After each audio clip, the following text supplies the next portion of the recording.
Bienvenidos jóvenes, señoritas de la clase de sociales. Ya era hora de que comencemos, ¿verdad? ¿Ya están ansiosos? Pues nada, espero que su respuesta haya sido sí. Si no ha sido no, ni modo, vamos a empezar a continuar. Como ustedes saben, hemos estado viendo al inicio de año de gestión el coloniaje en el Abya Yala. El coloniaje en el Abya Yala es muy interesante. Dentro de esta unidad habíamos visto la intervención papal, las bulas. Ustedes ya se lo deben saber como el Padre Nuestro, la evangelización también, que no dudo que recuerden. También habíamos visto la extirpación de las idolatrías. Ya vamos recordando, ¿verdad? Las órdenes religiosas. Check, ya aquí ya los agarré, que ya saben absolutamente todo ello. Vamos a continuar en este capítulo, la educación. No sé por qué me río. La organización social, las desigualdades en la colonia. Y vamos a terminar con los criollos. Vamos a ver la vida cotidiana de los españoles, haciendo énfasis principalmente en lo que llamamos la educación. La educación, ustedes saben, muy elemental y no ha faltado en ninguna sociedad, y esta no es la excepción. Saben que los que fueron los pioneros de la educación fueron las órdenes religiosas. Estábamos hablando de los jesuitas, los dominicos, los agustinos, los mercedarios. ¿Se acuerdan, no es cierto? Yo sé que sí. Y si no, ya lo están recordando. Bien, estas órdenes religiosas construyeron colegios, escuelas, universidades, bibliotecas, imprenta para implementar esto, ya que ello es bastante fundamental. Dentro de la educación, en la colonia hay 3 fases. Lo voy a hacer así cortito para que vayamos y vayan entendiendo ustedes puntuales. Dentro de la educación hay 3 fases. Uno, lo que viene a ser las primeras letras. Estas primeras letras, que eran el inicio de la educación, entraban los más pequeños. Y la base de esto, de la pedagogía en esta etapa, era el castellano y la aritmética. Una vez terminado esto, se pasaba a una segunda fase, que eran los estudios menores. Aquí en el estudios menores la base principal era el latín. Si usted no sabía latín, ya estuvo, no se podía estudiar más. El latín era fundamental desde el momento de la entrada al aula hasta la salida, hasta presentación de trabajo, era latín, ¿no? Entonces era muy importante. Ustedes recuerden, el latín, una lengua que para aquella época es fundamental, es básica. Terminabas los estudios menores, te ibas a los estudios mayores, donde se enseñaba arte y filosofía.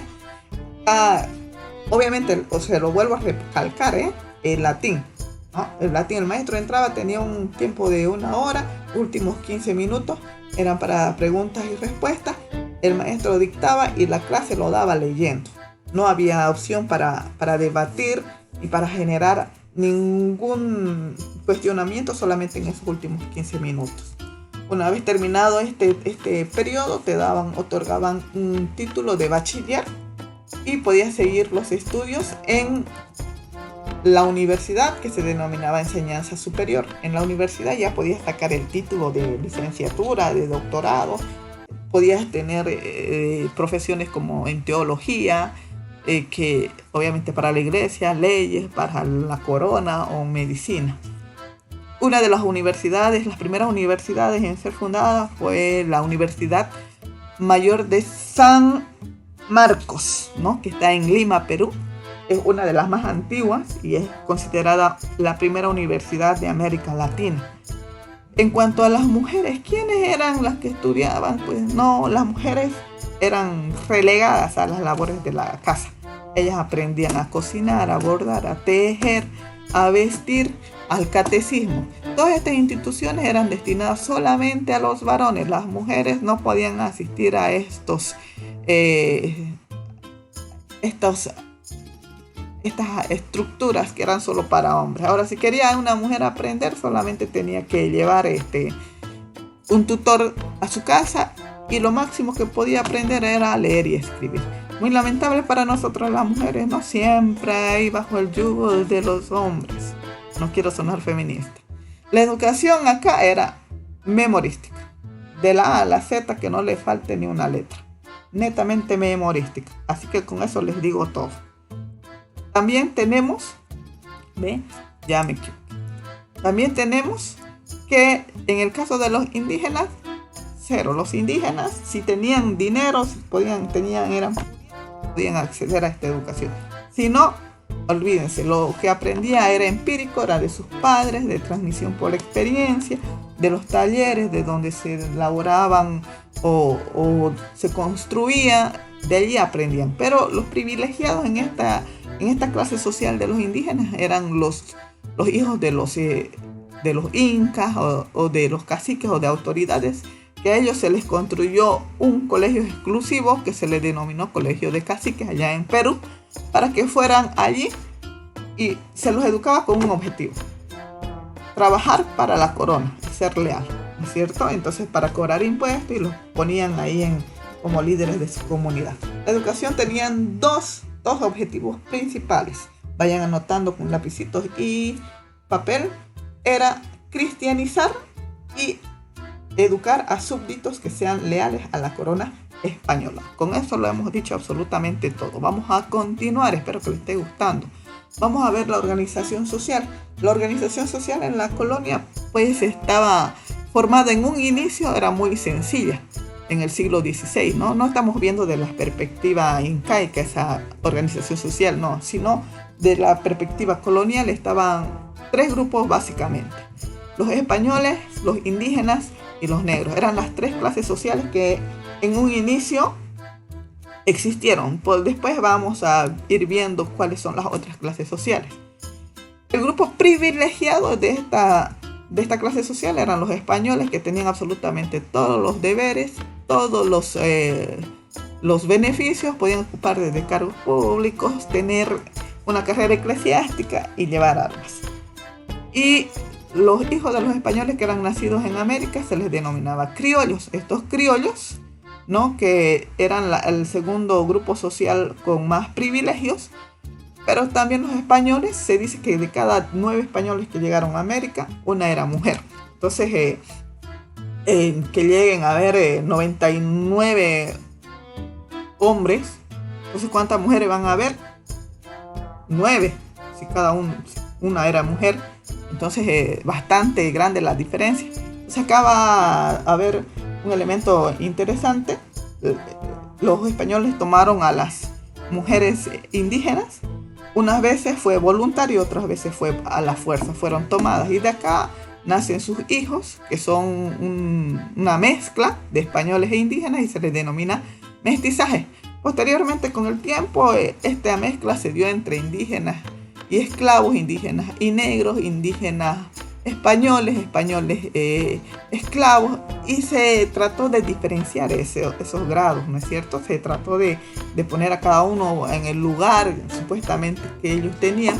Mientras la piel más clara, mejor, más estrato, más aceptación había. Entonces, dentro de estos grados de mestizaje se contabilizaron alrededor de 16 combinaciones. Más abajito estaban los indios, más abajo en el estrato inferior, que buscaron la forma de ascender dentro de esta sociedad tan desigual a través del comercio, de las artesanías. Entonces, ¿cómo les digo? Acumular fortuna para ascender a la escala social. Y finalmente tenemos a los negros y mulatos, que esta clase pues era la más explotada. Los negros que se les denominaba cosas, que se los podía vender, comprar, eran los esclavos. Entonces estos no tenían absolutamente ningún derecho, y es más, eran obligados a trabajar en las minas y en los obrajes. Bien, ¿vieron de sencillo qué es, jóvenes? Bueno, dentro de todo esto tenemos las desigualdades en las colonias. Dentro de las desigualdades en la colonia, si bien hemos visto ahorita acabamos de ver las desigualdades raciales, ahorita vamos a ver las desigualdades sobre todo económicas que hay dentro de la colonia y las diferencias en cuanto a privilegios que existen dentro de ella. Los españoles ya hemos visto, toda América estaba subordinado a la corona española. Vale decir, América era administrada por los españoles, no podíamos ni implementar políticas económicas porque éramos dominados por la corona española. Y los criollos, si bien en un inicio eran pocos, se fueron reproduciendo, multiplicando, van a crecer en número y va a crear un sentimiento de nacionalismo, vamos a decir así, de decir yo soy de aquí, esta es mi tierra, y se van a autodenominar americanos y van a disputar a cargos públicos con los españoles. Esta situación, si bien antes ellos, españoles y criollos, eran unidos por su aspecto blanco y su tez blanca, perdón, entonces estos de los cargos públicos los vas a separar.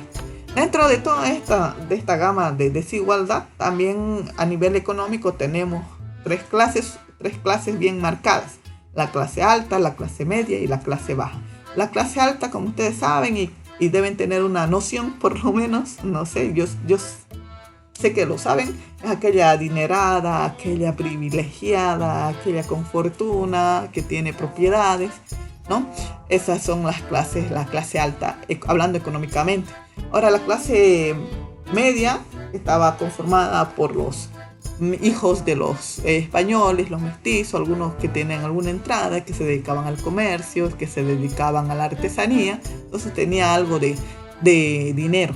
También tenemos a la clase baja. Dentro de la clase baja estaban los nativos, unos que eran obligados a hacer trabajos forzados, como es el de la mita, ¿no? Que era que cada comunidad tenía que mandar un grupo de personas a trabajar las minas. Esto tenía que ser durante todo el año, ¿no? Aunque dice que se recibían un sueldo, este era mísero, no alcanzaba absolutamente para nada, y terminaban endeudados de por vida, ¿no? Entonces eran forzados a tareas bastante duras, trabajos extremos, hasta 16 horas trabajando allí. Generalmente habían también indígenas que no eran esclavos, que eran considerados ciudadanos, pero que también tenían que ir a la mitad para cumplir o contribuir con su tributo. Pero estos ciudadanos denominados, estos indígenas denominados ciudadanos, también tenían otra opción, que eran las encomiendas. Que la encomienda es cuando el rey otorga a un español un territorio en América con cierta cantidad de indígenas. Este español, a cambio de todo lo que le está dando el rey, tiene que agarrar a estos indígenas, tiene que protegerlos, tiene que darles educación o cristianizarlos, perdón, y a cambio los trabajadores nativos tienen que ofrecer su trabajo, su mano de obra, ¿no? Fíjense, y la enseñanza también era desigual. Los hijos de los nobles eran educados para enseñar a leer y escribir, para aprender a leer y escribir, y los hijos de los negros, de los nativos, solamente eran enseñados con el catecismo, y a cambio de eso, o sus castigos que recibían eran corporales o físicos, y bueno, una serie de situación lamentable para ellos. Vamos a ir terminando. También tenemos a los criollos, una clase social que vamos a ver a más detalle. Estos criollos, gente adinerada, dueños de grandes extensiones y propiedades que fueron heredadas de sus padres los conquistadores, que a mediados del siglo XVI estaban o controlaban buena parte del comercio y buena parte de la producción también. Estos criollos, si bien tenían una posición económica bastante importante, no podían ocupar cargos públicos, y que estos cargos públicos no eran para ellos, sino que eran para los españoles. Esta situación generó un resentimiento hacia los españoles y creó conflicto entre ellos. Y a medida que los criollos se fueron multiplicando en número, pues este sentimiento fue creciendo más y más. Ya cansados de quedar en segundo plano los criollos, ya no se sentían representados. Ellos querían también administrar, ellos también querían proponer sus ideas. Por este motivo, todos estos pensamientos ellos van a iniciar un proceso histórico para cortar los lazos que los unían con los españoles. Van a querer que los españoles vayan y gobiernen España, y los americanos gobernamos nuestros territorios. Algo así, ¿no? Entonces, fíjense, como eran hijos de españoles, ellos fueron educados en Francia, en Inglaterra, y allí hay un movimiento filosófico o ideológico, que se denomina la Ilustración. Entonces estos pensamientos ideológicos, filosóficos, van a contribuir a que la rivalidad entre esta sociedad dentro de América fuera más grande.